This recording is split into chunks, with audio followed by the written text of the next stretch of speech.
Hello. I walked up the stairs and I took the microphone in my hand and I got ready to sing. And then I realized I'd messed up. I realized that it wasn't time for my song yet. And I kind of handed the microphone back and slumped back down to my spot with the other kids and continued to sing. And tears started to flood. I was so embarrassed because I had messed up. The interesting thing is that I found out later is that nobody even noticed. One of my biggest fears has was always to get in front of people and to talk, and that fear was partially because of things that I thought were going to happen, not things that were really happening. I'm Dr. Brandt Gibson, and today I want to talk to you about overcoming your fears. And really, what happened is I got to the point where I can actually stand up in front of people and not have that same fear, where I can actually talk and I can function without the difficulty that I had when I was young. When I get in front of people and would stutter, I get in front of people and just couldn't get the words out. And I was able to overcome that through this simple process. I'm going to give you five steps that I found that actually have helped me overcome these fears. So, why is it important? The first thing you need to do is you need to face your fear. You need to understand why it's important that you overcome your fear. The the point is, if you stay in your comfort zone, you stay where you have no fear, you will stay exactly how you are right now. It's more important that you, number one, face your fears so that you can actually walk forward, so you can actually take the steps necessary to really start to overcome that fear. If you never face it, you'll never overcome it. Number two, you need to understand what that fear is. Is it a real fear or an imaginary fear? Well, when it comes to fear, there's actually two different types. There's situational fear and there's psychological fear. Situational fear is fear that actually happens because of what's happening around you. This is real fear. This is actually something, say, if you were out in the forest and you had a bear come out there and you knew that you were in danger. That's situational fear. Your body will go into fight or flight and you will actually run away. That's a real fear. That's a true fear if you're in a situation where you're in danger.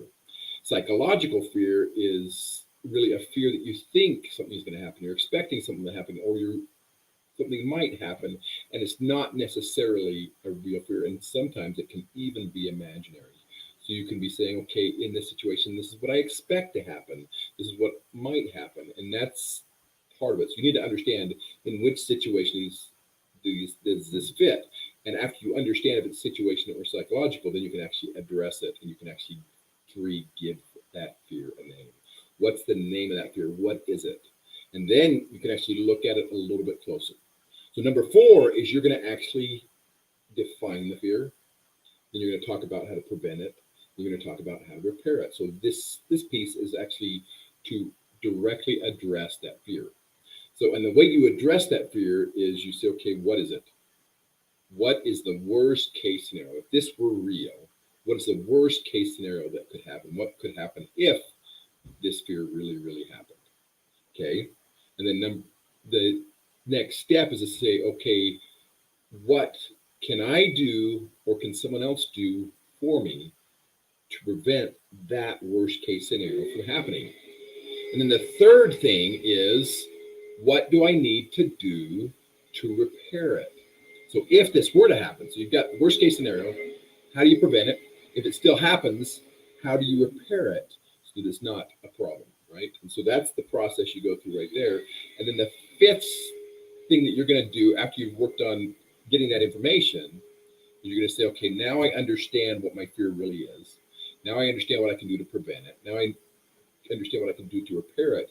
Now you're going to rewrite that story. You're going to change the story that was happening from your fear. So the best example I can think of is in Harry Potter. There's a scene where they actually are presented with the Bogart, and the Bogart, basically what it does is it takes your worst fear and it presents itself as your worst fear. And the way they're taught to address it is to use a phrase, a spell, ridiculous.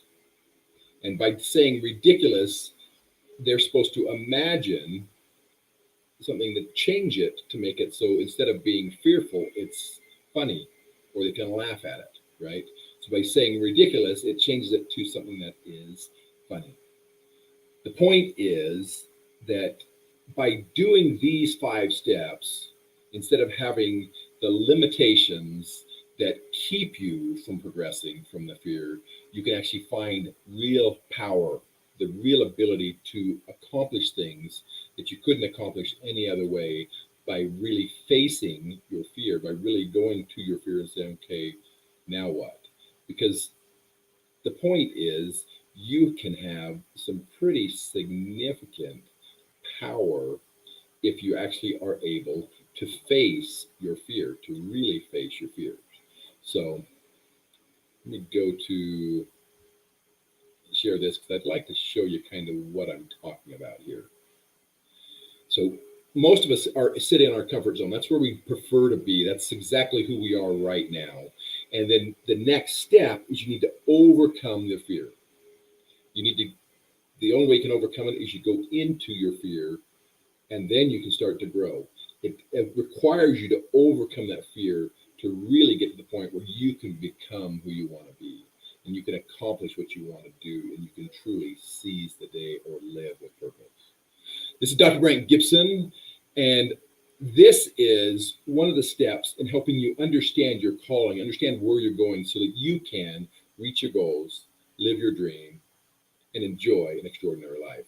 Thank you. Have a great rest of your day.